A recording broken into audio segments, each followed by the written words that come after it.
Très chers amis, bonjour et bienvenue dans le 8e épisode de votre série pour créer le meilleur business sur Internet en partant de zéro. On se retrouve aujourd'hui dans un décor, un environnement et un angle un petit peu spécial et différent du format habituel que vous voyez. Car effectivement, aujourd'hui, je n'ai pas voulu faire comme je fais d'habitude. Aujourd'hui, ce que j'ai voulu faire, c'est avoir une vidéo de proximité avec vous pour avoir un échange, qu'on puisse discuter ensemble et aborder un certain nombre de sujets et de points que j'ai déjà notés sur ma tablette qui se trouve juste à côté. Cette vidéo sera brute, plus authentique et directe que les autres. L'idée, c'est vraiment de créer un lien de proximité avec vous pour qu'on ait, comme je l'ai dit, un échange franc, honnête et transparent, comme j'ai toujours eu avec vous, mais cette fois sans fioriture, sans montage, sans cut ou alors avec le minimum possible pour que vous ayez l'occasion de pouvoir discuter avec moi. Alors si vous n'avez pas de quoi manger ou boire, allez vous chercher ce qu'il vous faut. Cette vidéo ne devrait pas être normalement très longue, mais on va être entre nous aujourd'hui, donc ça va être le moment de pouvoir discuter. Alors maintenant que l'intro a été posée, il me semble important d'ajouter un petit peu de contexte pour que vous ayez le pourquoi du comment de cette vidéo. Et pour ça, le premier point par lequel je voulais commencer, remonte aux fêtes de fin d'année. En fait, c'est ce point-là, les fêtes de fin d'année, puisque vous ne le savez sans doute pas, qui suivez mes vidéos, mais j'ai préparé tous les épisodes que vous avez visionnés jusqu'à présent en avance, juste avant les fêtes de fin d'année, puisque à l'heure actuelle, je suis expatrié au Portugal, je pense que vous êtes déjà nombreux à le savoir, et je suis retourné en France pendant quelques jours pour passer les fêtes avec mes proches, comme beaucoup, et parce que je ne pouvais pas emporter avec moi mon setup de tournage, ma caméra, mon micro et tout ce qui s'ensuit, j'ai dû préparer les épisodes que vous avez visionnés jusqu'ici avant de partir. Et durant mon séjour là-bas, je n'ai pas tourné. Alors, je n'ai pas arrêté de travailler sur tous les autres projets sur lesquels je suis positionné, mais je n'ai pas tourné, je n'ai pas créé de contenu sur Internet. Et c'est vrai que pour moi, la création de contenu, c'est quelque chose d'assez nouveau, et on en rediscutera un peu plus tard dans la vidéo. Et le fait d'avoir pu prendre un temps de recul, on va dire, sur la création de contenu, sur la série, forcément, ça a créé un certain nombre de réflexions concernant cette dernière, concernant l'agence Géoclick, ainsi que plein d'autres choses que je vais vous partager aujourd'hui. Et ça m'a amené à prendre aussi, et surtout, un certain nombre de décisions, ces réflexions, puisque souvent la décision est précédée par une réflexion, je dis souvent, c'est presque même tout le temps, et parmi ces décisions, il y a l'idée de pivoter certains aspects de l'agence. Et c'est vrai qu'aujourd'hui, pour moi, c'est difficile de vous documenter ce genre de choses, dans le sens où toutes les vidéos que j'ai fait jusqu'à présent étaient sur un format très tutoriel, très formation, où je vous montre mon écran, je vous montre ce que je fais, et même si c'est pas forcément quelque chose que tout le monde fait, surtout gratuitement aujourd'hui sur YouTube, ça a l'avantage qu'est celui que je viens de vous citer, mais ça a aussi l'inconvénient d'être assez limité, assez fermé finalement dans le contenu et la forme dont je vais pouvoir vous l'apporter. Et c'est vrai que sur la question des réflexions et des décisions que je prends à l'extérieur des vidéos, il me semble être pourquoi pas intéressant de pouvoir faire des vidéos comme celle que vous êtes en train de visionner en ce moment même, aujourd'hui et peut-être par la suite, afin de vous partager tout ça. Donc le contexte étant posé, quels ont été ces pivots et ces décisions que j'ai pris vis-à-vis de l'agence, de Géoclick et de la série YouTube. Alors c'est surtout vis-à-vis de l'agence en vérité, mais les décisions que je prends sur l'agence ont forcément un impact sur la série YouTube. Tout d'abord, j'en ai fait la liste, donc je vais vous la lire. J'ai décidé de revoir la cible. La cible, c'est le point de départ de toute agence et je dirais même de tout business. Avant de se demander qu'est-ce qu'on va vendre, il est important de savoir à qui on va le vendre. Et quand on sait à qui on va le vendre, on est censé savoir aussi qu'est-ce que veut le qui, quels sont ses problèmes, quels sont ses besoins, quelles sont ses demandes. Et l'idée, c'est ensuite d'y répondre en mettant en point un produit ou un service adapté. Et jusqu'à présent, la cible à laquelle je m'adressais était celle des artisans du bâtiment. Alors ça n'a pas changé, mais dans le segment de cette niche qui est celle des artisans du bâtiment, je m'adressais surtout aux petits artisans, les personnes travaillant seules et générant de 10 000 peut-être à 20 ou 30 000 euros par mois. Et en prenant ce temps de réflexion justement, notamment quand j'étais en France, durant les fêtes de fin d'année, je me suis rendu compte que ce ne serait peut-être pas le meilleur segment auquel m'adresser sur ce marché, dans cette niche, qu'est celle des artisans du bâtiment, tout simplement parce qu'aujourd'hui, quand on est artisan, qu'on travaille seul, et qu'on a 10 ou 20 000 euros de chiffre d'affaires, à la fin du mois, il reste malheureusement pas grand-chose en France, je pense que vous le savez, avec les taxes, les impôts, mais aussi avec tous les coûts et toutes les charges diverses que peut avoir ce type d'entreprise, que ce soit pour les machines, pour les éventuels crédits qui peuvent servir à payer les machines ou pour toutes les autres dépenses. Par rapport à ça, j'en suis très rapidement venu à me dire qu'en plus de cet aspect, il y avait aussi l'aspect que quelqu'un qui travaille seul et qui n'aura peut-être pas forcément les moyens de me payer, s'il les a, il n'aura peut-être pas forcément les moyens d'assumer les clients que je vais lui apporter. Parce que je rappelle, tout le sujet de mon agence et du modèle d'agence 2.0 tel que je l'enseigne en général, c'est d'apporter des clients, des ventes et de la croissance en simple à des professionnels, à des entreprises. Et le truc, c'est que si j'arrive à apporter ça à quelqu'un qui a un petit budget certes, mais qui a le budget de me payer, mais qui n'est pas en mesure de pouvoir délivrer, parce que en étant seul, il est peut-être très occupé, trop occupé, pour pouvoir avoir de nouveaux clients, ça va pas marcher, naturellement, parce que il faut non seulement que l'aspect vente soit optimisé, comme vous le savez, je vous l'ai déjà partagé, mais que l'aspect délivrabilité le soit aussi. Et si certains artisans ont la volonté et l'ambition de se développer, de recruter, de déléguer, la majorité de ceux qui travaillent seuls ne l'ont pas. C'est pourquoi aujourd'hui, c'est pas forcément la meilleure cible à laquelle m'adresser, même si la cible opposée, c'est-à-dire les grosses boîtes qui génèrent des millions, des dizaines de millions par an, non plus. Parce que ils ont déjà tout ce dont ils ont besoin à l'échelle du marketing et de la vente, et que très souvent ils l'ont internalisé et ne font pas appel à des professionnels et des agences comme la mienne. L'idée, ça va donc être de m'adresser mieux que jamais à cet entre-deux qui va être, selon moi, celui des artisans qui, dans le bâtiment, vont générer au moins 20 000 euros par mois pour le chiffrer. Il peut y avoir quelques exceptions à 12, 14, 15, 16, 18 000 euros par mois, mais dans l'idée, on va pas vouloir aller en dessous de 20 000 euros par mois, mais qui surtout ont une petite équipe ou ont la volonté d'en avoir une. Tout simplement parce que s'ils n'ont pas d'équipe, ils ne pourront pas, par rapport à la vente, assurer aussi la délivrabilité et du coup les clients qui vont avoir à gérer. Donc voilà par rapport à ce premier aspect, ce premier pivot que j'ai voulu opérer dans l'agence, celui du ciblage. Et naturellement, ça a aussi eu un impact sur tout ce qui s'ensuit, puisque comme je le dis, avant de définir le quoi, il faut définir le qui, mais quand on a défini le qui, ça définit aussi le quoi. En l'occurrence ici, ça redéfinit le quoi. Alors vous allez le voir, vu que mon qui ne pivote pas trop, le quoi ne va pas trop pivoter non plus, mais il va pivoter quand même. Et à commencer par l'offre, puisqu'ici j'ai décidé de concentrer et de simplifier cette dernière en ne proposant plus autant de services contradictoires dedans, mais en me concentrant avant tout sur du SIA, du Google Ads, parce que je pense qu'aujourd'hui c'est vraiment la meilleure chose à proposer aux artisans du bâtiment, tout simplement parce que quand on a un besoin à ce niveau-là, quand on a besoin de faire appel à un plombier, un électricien, un charpentier, un menuisier, on va avoir tendance à rechercher sur Google, comme beaucoup. Et ça, pas que dans ce domaine-là, que ce soit pour trouver un coiffeur, un restaurateur, bref, peu importe, on va aller sur Google.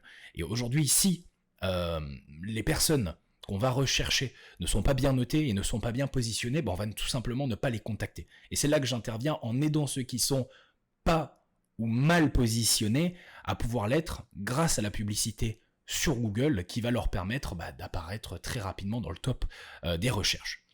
Ceci étant dit, les aspects que j'ai décidé d'éliminer, entre autres, se résument un petit peu à tous les services, comme je l'ai dit, contradictoires au SIA, c'est-à-dire entre autres au SEO, et à tous ceux qui, dans leur énonciation durant l'appel de vente, allaient alourdir l'appel plus qu'autre chose. Alors pour le moment, c'est pas forcément très clair, même si dans ma tête ça l'est, mais pour vous ça le sera peut-être moins dans la façon dont je vais vous l'expliquer, mais lorsqu'on fera les appels de vente, lorsque vous verrez le script, que vous avez déjà en tout cas le modèle, et lorsqu'on sera vraiment dans la pratique, vous comprendrez clairement ce que je voulais par rapport à ça, même si je pense que vous l'avez déjà compris avec ce que je vous ai partagé. L'idée c'est vraiment de concentrer, tout en gardant ce principe de valeur qui va être de pas juste proposer une chose, mais d'en proposer plein de solutions à plein de problèmes différents qu'on va pouvoir commercialiser sous forme de service, mais tout en gardant cette idée de service maître. Mon service maître aujourd'hui, je n'en ai qu'un seul, c'est le SIA. Je ne veux pas avoir d'autres services maîtres contradictoires comme le SEO, et ensuite viennent se greffer d'autres services complémentaires autour qui vont augmenter la valeur de mon offre sans l'alourdir pour autant. L'idée c'est que chacun des services et chacune des solutions qu'on va apporter dans notre offre à notre client, à notre prospect, résolvent des problèmes qu'il a. Si ce n'est pas le cas, eh bien on veut tout simplement éliminer ces services-là. Et le truc, c'est qu'on ne pourra pas résoudre les problèmes de tout le monde dans ce domaine. Donc on va simplement vouloir résoudre les problèmes de tous ceux qui seront qualifiés. Voilà. Maintenant, sur la question du prix et de la durée de mon offre, j'ai également mis à jour la chose en me disant que surtout au début, il était important de ne pas engager trop vite, trop longtemps mes clients. Le truc, c'est que si je ne les engage pas assez ou pas du tout, ça peut être une stratégie envisageable, mais pour le moment, je ne l'ai pas envisagé, tout simplement parce que, eh bien, il y a le risque qu'ils décident de mettre fin à notre collaboration avant que je n'ai pu leur apporter des résultats. Et même si aujourd'hui dans le SIA ça va assez vite comparativement au SEO, c'est pas forcément instantané. Du coup, je me dis qu'un délai d'environ 90 jours me semble être confortable. 1 mois, ça me paraît trop court.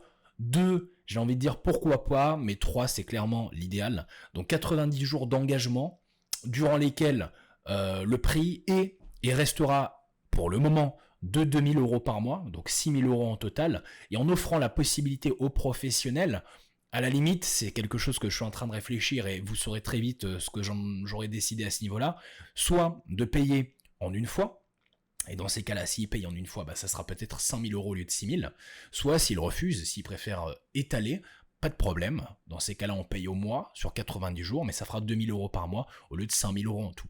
L'idée c'est vraiment d'inciter nos prospects à passer à l'action et à nous payer intégralement upfront pour qu'on puisse collecter un maximum de cash, ce qui nous donnera l'opportunité d'avoir plus de levier sur la suite, notamment au niveau des publicités. Voilà par rapport à ça.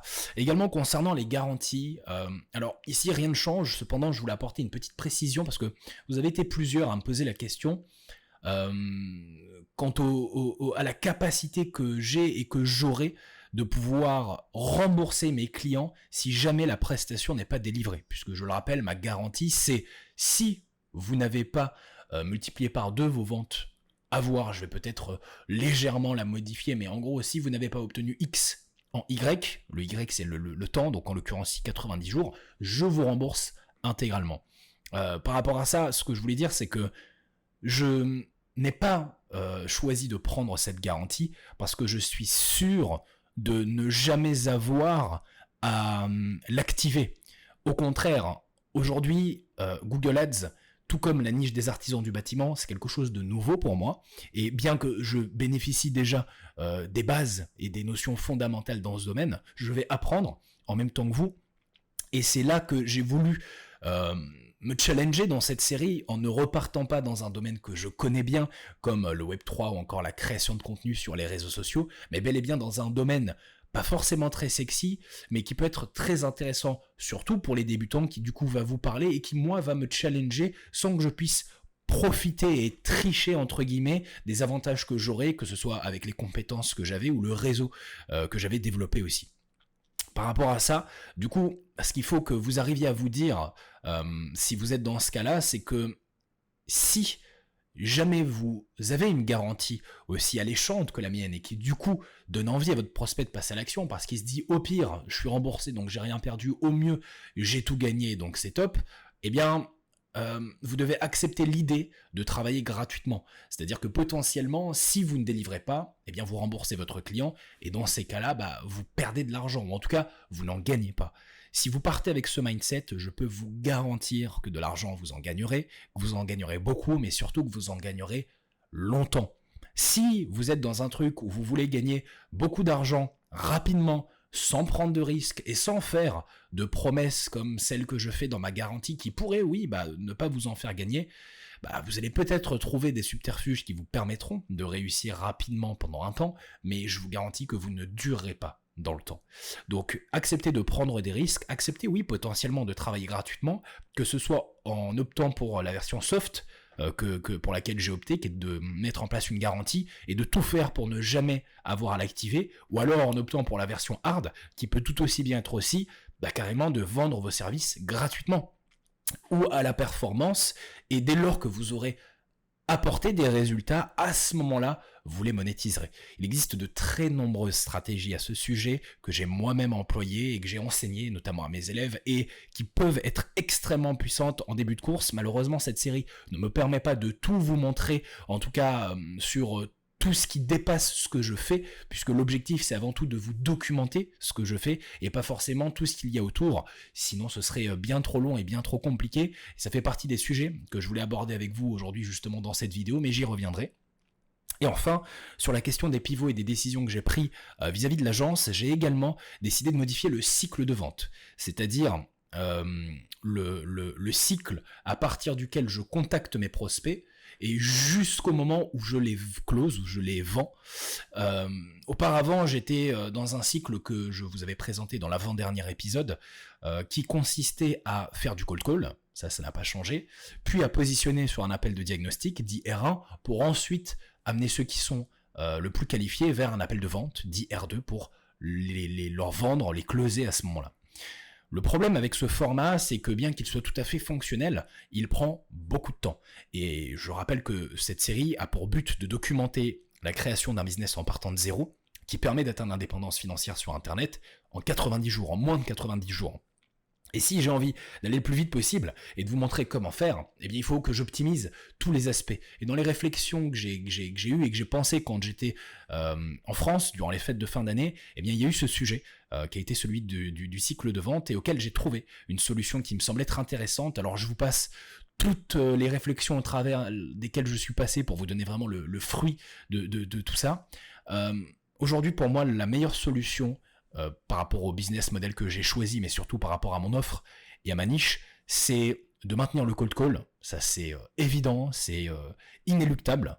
Mais plutôt que de partir sur un R1 plus un R2, parce que d'une part, comme je l'ai dit, ça ralentit et ça alourdit le cycle de vente, mais d'autre part aussi parce que les artisans du bâtiment sont occupés, pas forcément très techy et prêts à faire des appels sur Zoom, etc. Et bien de ne faire qu'un seul appel, qui serait à la fois un R1 et un R2, un seul close call, au cours duquel je qualifie et je vends. Et pour que ce ne soit pas trop brutal et qu'on passe pas d'un cold call à un appel de vente directement, même si ce serait, je pense, tout à fait possible, eh bien j'ai décidé de mettre une étape intermédiaire entre les deux qui n'allait me demander que très peu de temps. Et c'est un petit peu ça qui est venu disrupter mon cycle de vente. Et au final, j'ai pas réinventé la roue, c'est quelque chose qui se fait déjà et qui marche plutôt bien, mais pas forcément sur ma niche avec mon offre, et que je vous partage aujourd'hui et qui pourrait vous apporter énormément de valeur si vous avez ou que vous aurez la même réflexion que moi. Et cette étape intermédiaire, c'est celle d'un loom. Alors un loom, qu'est-ce que c'est ? Eh bien, c'est tout simplement une vidéo que vous allez enregistrer via l'outil du même nom, Loom. Alors ça peut être d'autres outils comme Tela ou encore même comme OBS, directement sur votre ordinateur, qui vont vous permettre de faire des vidéos, donc de vous, de votre ordinateur, de votre écran, afin de présenter ou non quelque chose. Ici, l'idée, c'est de faire de ce Loom un lead magnet, c'est-à-dire un aimant à prospect qui va non seulement leur apporter de la valeur en leur apportant une solution complète à un problème précis qu'ils vont rencontrer, c'est un petit peu le but d'un lead magnet avec cette vidéo, avec ce Loom, mais qui en plus va les qualifier, puisque dedans j'y mettrai un certain nombre d'informations qui ne pourra s'adresser qu'à ceux qui seront qualifiés et intéressés par les services que je pourrais proposer. De cette façon, avec ce mail intermédiaire qui sera, je le rappelle, entre le cold call et l'appel de vente, eh bien, je pourrais, comme je l'ai dit, qualifier mes prospects en leur apportant un maximum de valeur et donc en gagnant en autorité par rapport à eux, parce que c'est vrai que quand je les appelle pour la première fois, ils me connaissent pas plus que quand je les appelle pour la deuxième fois lors de l'appel de vente, et ce, de façon scalable, c'est-à-dire sans que ça me demande trop de temps, puisque la vidéo je peux la créer une fois et l'envoyer à des milliers de personnes comparativement à l'appel de diagnostic au R1 que remplace cette vidéo qui lui nécessitait que je sois présent physiquement pour pouvoir le passer. Donc voilà, par rapport à ça, je pense que c'est quelque chose qui peut beaucoup vous apporter pour votre agence et que je vous invite à mettre en place si c'est pertinent pour vous. Ceci étant dit, quelles sont concrètement les prochaines étapes dans la série YouTube et dans la documentation de l'agence que je suis en train de créer, Géoclick ? Eh bien, la prochaine étape, c'est celle de la mise en place des process liés au marketing, ainsi que des outils qui vont être nécessaires à la mise en place de ces process. Et donc, dans la prochaine vidéo, je vous la tease du coup un petit peu, je vais très certainement vous partager tous les outils indispensables dont vous aurez besoin et que je vais moi-même utiliser dans le cadre de cette série de documentation pour mon agence, GeoClick, ainsi que les process qui en découlent, peut-être soit dans cette vidéo, soit dans la vidéo d'après, pour la mise en place de la structure marketing et de la première campagne d'appel, puisque tout ça vise à un objectif précis, passer les premiers appels de vente, ou plutôt passer les premiers appels de prospection, les premiers call d'outreach, les premiers cold call qui vont bien évidemment vous être documentés. Je sais que c'est quelque chose que vous êtes nombreux à attendre et à demander. Ne vous inquiétez pas, c'est prévu depuis le début. Aujourd'hui, si j'ai choisi les cold calls, c'est aussi pour ça, pour vous montrer l'envers du décor que personne ne vous montre malheureusement sur YouTube, en tout cas en France, et passer des appels de prospection avec vous, devant vous, pour que vous puissiez voir comment je fais, comment je gère le stress, bien qu'aujourd'hui j'en ai plus tant que ça, le script, et puis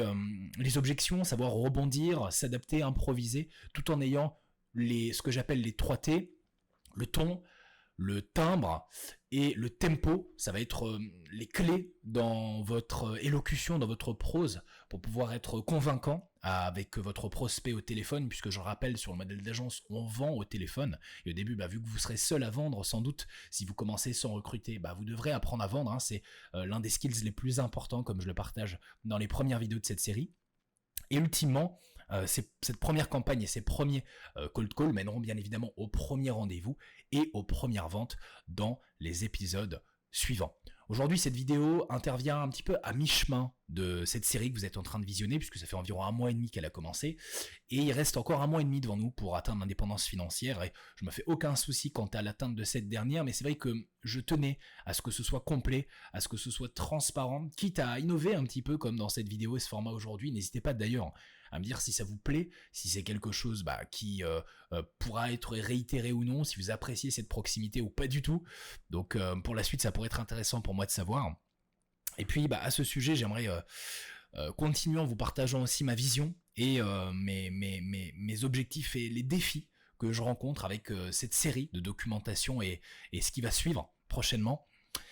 D'abord, ce qui est important pour moi de vous dire, c'est que il est difficile, avec ce que je suis en train de faire, de trouver le juste milieu entre la documentation et la formation. En effet, documenter, c'est faire. Former, donc le principe de la formation, c'est expliquer quoi faire. Et c'est difficile de faire et d'expliquer quoi faire en même temps. Tout simplement parce que quand je documente, je vais faire et je vais donc peut-être passer à côté de certaines choses que je pourrais vous enseigner et qui du coup, pour moi, sont acquises, mais qui pour vous ne le sont pas. Mais d'un autre côté, si je pars dans l'idée de faire de la formation en vidéo et juste de vous expliquer au travers de concepts, de méthodes et d'exemples théoriques plus que pratiques, vous allez peut-être avoir l'idée sur le papier de ce qu'il vous faut faire, de ce qu'il vous faut exécuter, mais dans l'opérationnel, dans la pratique, vous n'allez peut-être pas y arriver. Et donc ce que j'ai essayé de trouver avec cette série, c'est l'entre-deux, en me concentrant avant tout sur de la documentation, pratico-pratique, concrète, tangible, qui va vous permettre juste, en copiant-collant ce que je fais en quelque sorte, de pouvoir y arriver, mais en même temps en vous partageant aussi des concepts, des exemples théoriques, des frameworks et d'autres méthodes que je montre parfois sur le tableau blanc pour que vous arriviez aussi à schématiser et à visualiser autrement le savoir que j'ai et que je ne peux pas forcément vous documenter. Et donc aujourd'hui, voilà, c'est un challenge, mais c'est un challenge que je prends plaisir à relever et que je pense réussir à relever au vu de vos retours. Ce qui m'amène du coup à discuter du prochain point qui est celui de vos retours et de la croissance de la chaîne qui est complètement inimaginable par rapport en tout cas à ce que j'avais imaginé dans mon esprit en me basant sur le réseau de gens que je savais être intéressés des vidéos que j'allais partager. Je me suis dit que j'allais toucher peut-être une centaine de personnes tout au plus. Voilà, si je faisais 100 vues par vidéo au début, ce serait super parce qu'on a tous des attentes évidemment, même si les vues, les likes, ça nourrit l'ego et aujourd'hui je suis pas influenceur, je suis entrepreneur. bah, il y a quand même, hein, qu'on le veuille ou non en tant qu'être humain, ce biais et cette volonté de faire quelque chose qui plaît. Et c'est vrai qu'aujourd'hui, le meilleur moyen de le mesurer quand on fait des vidéos sur YouTube, bah oui, c'est les vues, c'est les likes, c'est les commentaires. Et c'est vrai que voilà, comme je vous l'ai dit, pour être très franc avec vous, je m'attendais pas à un tel engouement. Alors je fais pas des millions de vues, certes, mais en l'espace de seulement un mois et demi, plus de 1000 abonnés, plus de 15 000 vues, des centaines et des centaines de commentaires et surtout, ça vous pouvez pas le voir, mais des messages privés quotidiennement de gens qui me remercient de les avoir aidés, qui me disent qu'ils n'ont jamais vu ça sur YouTube, qu'ils n'ont jamais pu obtenir autant de savoir gratuitement, autant de valeur dans des vidéos partagées comme ça sur YouTube. Et ça, bah forcément, ça fait super plaisir, ça me donne énormément de force, de courage et d'énergie pour la suite. Et je me dis qu'en si peu de temps, c'est énorme. Quand je vois par rapport à d'autres chaînes qui sont installées depuis plus longtemps dans ce domaine, quand même assez niché, eh bien, je vois que j'ai vraiment pas à rougir. Surtout, encore une fois, en si peu de temps, et j'ai évidemment la volonté d'aller le plus loin possible, de ne pas m'arrêter à cette série et de construire, pourquoi pas, la première chaîne dans le domaine, dans le business et dans l'entrepreneuriat en France. En tout cas, c'est ma vision. Et donc je tenais à vous remercier déjà par rapport à ça, par rapport à votre engagement, par rapport à votre fidélité, par rapport à vos retours. Et jamais j'aurais pensé que ça irait si vite, donc je suis extrêmement reconnaissant. Et également, je tenais, pour enchaîner, à répondre à une question qui m'a beaucoup été posée. Alors j'ai pas voulu faire une FAQ, mais ça pourrait être quelque chose que je ferai par la suite lorsque j'aurai beaucoup de commentaires et de questions. J'en ai déjà pas mal, si c'est quelque chose qui peut vous intéresser, bah, n'hésitez pas à me le dire en commentaire aussi. Mais ici, une question qui est pas mal revenue autour des compétences. En effet, j'explique dans mes premières vidéos qu'il n'y a pas forcément besoin de compétences techniques pour se lancer sur le modèle d'agence. Modèle d'agence qui est aujourd'hui, comme vous le savez, le meilleur modèle sans équivoque à lancer quand on est débutant et qu'on part de zéro sur Internet. Et le truc, c'est qu'effectivement, vous n'avez pas besoin de compétences techniques, vous n'avez pas besoin de savoir programmer, vous n'avez pas besoin d'être un excellent vendeur, vous n'avez pas besoin de savoir marketer, mais si vous voulez réussir dans ce domaine à un niveau important, bah, vous allez devoir vous former, vous allez devoir les développer, ces compétences-là qu'au début, vous n'avez peut-être pas. Et ne pas les avoir au début, c'est pas grave, mais si vous espérez pouvoir réussir, devenir indépendant et gagner de l'argent, beaucoup d'argent, longtemps, surtout longtemps, avec ce modèle-là, sans vous former, sans développer de compétences et sans rien apprendre, évidemment, il y a un gros malentendu. Parce que si vous pouvez commencer sans en avoir, vous ne pourrez pas continuer et terminer sans en avoir. Donc il est important que vous partiez du principe que si aujourd'hui vous n'en avez pas, vous n'avez pas de certification, vous n'avez pas de diplôme, vous n'avez pas d'expérience particulière, c'est pas grave. Par contre, si vous espérez ne pas en avoir besoin et ne pas avoir à en développer pour réussir dans ce domaine, c'est là que vous vous trompez. Donc c'est un point important que je voulais clarifier. Aujourd'hui, le constat, l'équation, elle est simple. Si vous voulez réussir et gagner de l'argent, vous devez apporter de la valeur. C'est un terme que j'emploie et qui revient tout le temps, hein. Je pense que vous le savez si vous me suivez maintenant. La valeur, ça se traduit par une équation que je vous ai partagée, issue rêvée multipliée par chance d'atteindre cette issue rêvée, divisée par délai, multiplié par effort et sacrifice. Mais en simple, ce que vous devez retenir, c'est que la valeur n'est que la conséquence de la solution que vous allez apporter à un problème. Plus la solution et plus le problème sont grands et alignés, plus la valeur sera grande aussi. Plus la valeur sera grande et plus d'argent vous pourrez gagner.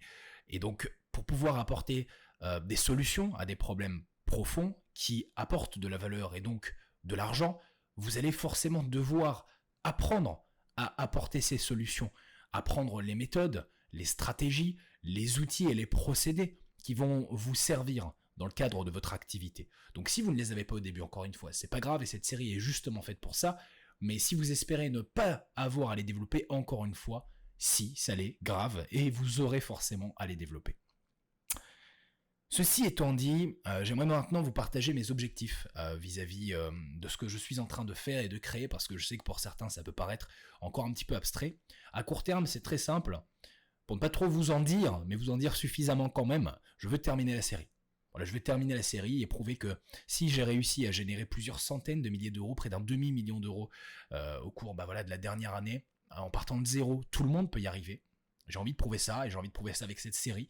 Donc c'est le but, avec tout ce que je suis en train et ce que je vais vous documenter. Et j'ai envie de terminer donc cette série à court terme, puisque l'objectif c'est 90 jours, ça fait déjà 1 mois et demi environ. Donc on est à mi-chemin. On arrive bientôt à la fin, mais évidemment ça va pas s'arrêter là, puisque si c'est mon objectif à court terme, de pouvoir vous apporter ça, mon objectif à long terme, c'est Trinity. Trinity, c'est la marque que j'ai créée, et qui initialement était spécialisé dans le Web3, dans les NFT, dans la finance décentralisée, qui aujourd'hui ne l'est plus, pour toutes les raisons que vous connaissez dans la première vidéo de ma chaîne que j'ai partagée. Mais au-delà de ça, Trinity, c'est plus qu'une activité que j'ai eu pratiquée ou qu'une simple marque dans le business, c'est un mouvement. Un mouvement, un groupe et une communauté que je souhaite développer autour de l'aspect financier, de l'éducation au business et de l'entrepreneuriat de façon inédite et comme jamais cela a été fait auparavant. Et malheureusement, je ne peux pas trop vous en dire à ce sujet, d'une part parce que tout n'est pas encore très clair, même si ça l'est déjà pas mal, mais d'autre part parce que, évidemment, je vous réserve la surprise pour plus tard. Je veux garder cette authenticité que j'ai aujourd'hui, qui est de donner, de vous offrir un maximum sans avoir à vous demander. Mais j'ai aussi envie de commencer à envisager, également parce que j'ai eu énormément de sollicitations dernièrement, à vous apporter plus que ce que je vous apporte déjà et ce que j'ai déjà prévu de vous apporter, notamment avec cette chaîne YouTube. Et c'est tout ce qui est en réflexion en ce moment même. Aujourd'hui, je me sais avoir la capacité, autant de par mon savoir, mon savoir-faire, que mon réseau, les moyens de changer la vie de milliers de personnes. Et je pèse mes mots. Par rapport à ça, quand je vois ce qui est fait aujourd'hui par ceux qui prétendent faire la même chose, je me dis que j'ai envie de changer ça en fait. J'ai envie de changer ça, j'ai envie d'apporter ma modeste pierre à l'édifice et de pouvoir, à ma petite échelle au début, qui sera peut-être grande plus tard, aider un maximum de personnes à s'éduquer au business de façon optimale et accessible. C'est ma mission. Donc voilà par rapport à ça, voilà par rapport à Trinity. Si vous me suivez, tout au long de l'année, vous en saurez plus et vous verrez que vous n'êtes pas au bout de vos surprises. Ceci étant dit donc, j'aimerais justement vous parler de mon nouveau départ pour cet été. Alors avant de vous en parler, la question que j'aimerais vous poser, c'est est-ce que ça vous intéresse finalement ? Est-ce que ça vous intéresse que je vous parle de ma vie, puisque le nouveau départ pour cet été, c'est de ça dont il s'agit, puisqu'ici il va s'agir d'un déménagement. Aujourd'hui je vis au Portugal, où je me suis expatrié il y a environ 1 an, et je m'apprête à m'expatrier de nouveau, mais cette fois en Asie, dans la capitale de la Malaisie, Kuala Lumpur, destination sous-cotée et sous-estimée par les entrepreneurs du digital. Très souvent, ceux qui partent en Asie vont plutôt en Thaïlande ou encore en Indonésie avec Bali.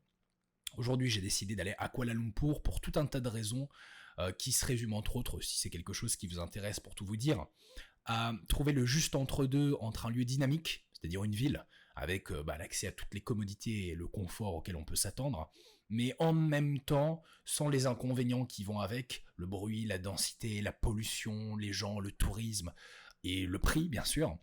Et aujourd'hui, après avoir comparé toutes les villes de tous les pays d'Asie, le meilleur entre deux, je vous le dis, si jamais vous le recherchez, c'est Kuala Lumpur. Voilà, c'est la capitale de la Malaisie. Évidemment, il y a d'autres destinations et des coins sympas comme Pattaya ou autres, mais ça va pas me matcher avec moi, ça va pas correspondre à mes critères. Et donc c'est là-bas que j'ai décidé de déménager là au cours des 3 prochains mois, donc ça va être imminent. Et à partir de là, tout va changer. Non pas seulement pour moi, mais aussi évidemment pour vous, dans la suite des événements avec Trinity, évidemment, par rapport à ce que j'ai prévu. Et aujourd'hui, je suis assez bloqué, parce que quand on s'apprête à déménager, on peut pas forcément opérer comme on l'aimerait, mais aussi par rapport à plein d'autres aspects que je ne manquerai évidemment pas de vous partager. Et par rapport à ça, bien que je vous ai déjà partagé ma vie à l'instant, ce qui m'intéresserait de savoir, c'est est-ce que vous, ça vous intéresse aussi que je vous partage ma vie? C'est pas forcément très beau dit comme ça, mais à l'avenir, est-ce que vous voulez que je vous partage mon quotidien, mes routines, les habitudes que j'ai en place et aussi les bons plans que je peux peut-être vous partager dans le monde réel, notamment pour les voyages, puisque je voyage beaucoup. En 2022, j'ai parcouru près d'une douzaine de destinations sur plusieurs continents. En 2023, j'ai pas beaucoup bougé, je suis resté en Europe, Portugal, France, Italie, Espagne, Suisse. Et là, je m'apprête à bouger de nouveau et j'ai des bons plans en termes de voyage, j'ai des bons plans en termes de lifestyle, j'ai des bons plans au-delà du business en ligne. Forcément, quand je dis des bons plans, ça peut être des contacts, ça peut être des infos, ça peut être des outils. Bref, est-ce que ça vous intéresse que je vous partage toutes ces choses? Est-ce que vous voulez voir un petit peu davantage l'envers du décor que ce que vous le voyez aujourd'hui déjà dans cette vidéo? Est-ce que vous voulez voir ce qu'il y a derrière Adèle Lucas ou pas? Est-ce que ça vous intéresse pas du tout? Ce que vous voulez voir, c'est avant tout l'éducation, de la formation, de la documentation. Dites-le moi, faites-le moi savoir en commentaire. Et puis, on arrive à la fin de cette vidéo. C'était intense, j'ai essayé vraiment de condenser tous les points que je voulais aborder avec vous aujourd'hui, en espérant n'en avoir oublié aucun. Normalement, ça devrait être bon. J'espère que ce format un petit peu différent d'habitude vous a plu. Si c'est le cas et que vous voulez réitérer cet échange un peu plus brut, authentique et de proximité, n'hésitez à nouveau pas à me le faire savoir en commentaire. On pourrait refaire des vidéos comme ça à l'avenir où je fais un petit point global de la situation et je vous partage à chaud, à cœur ouvert et de façon sans filtre et en toute transparence, tout ce que je souhaite vous partager et qui peut vous intéresser. À nouveau, je tiens à vous remercier pour votre fidélité, à vous remercier pour votre engagement, à vous remercier pour tout. On n'est pas très nombreux, on est un peu plus de 1600, mais c'est déjà énorme en un mois et demi, surtout quand on visualise ce que ça représente dans le monde réel. Et je me sens bien évidemment redevable et reconnaissant, même si je sais que vous sentez la même chose par rapport à tout ce que je vous apporte. Je pense que c'est une relation de réciprocité qui s'est créée et je tiens vraiment à vous remercier parce que je sais que ça va continuer, je sais que ça va évoluer et je suis déjà reconnaissant et conscient de la chance que j'ai et que j'aurai de faire ce que je ferai au cours des prochains mois en votre compagnie. Également, je tiens à vous faire une promesse qui est celle, comme je l'ai partagé précédemment avec ma mission que je vous ai confiée, de toujours rester fidèle à mes valeurs qui, comme je l'ai dit, sont celles de vouloir éduquer un maximum de personnes au business, en l'occurrence au business en ligne, puisque c'est de ça dont je suis aujourd'hui le spécialiste, et de façon aussi optimale qu'accessible. Voilà, ça ne changera pas. Le contenu, la qualité du contenu, les formats et tout ce qui s'en suivra. Et à nouveau, je vous remercie d'avoir regardé cette vidéo jusqu'au bout. Je vous remercie pour tout. Je vous donne rendez-vous dimanche prochain pour la suite de votre série. Et comme d'habitude, d'ici là, prenez soin de vous.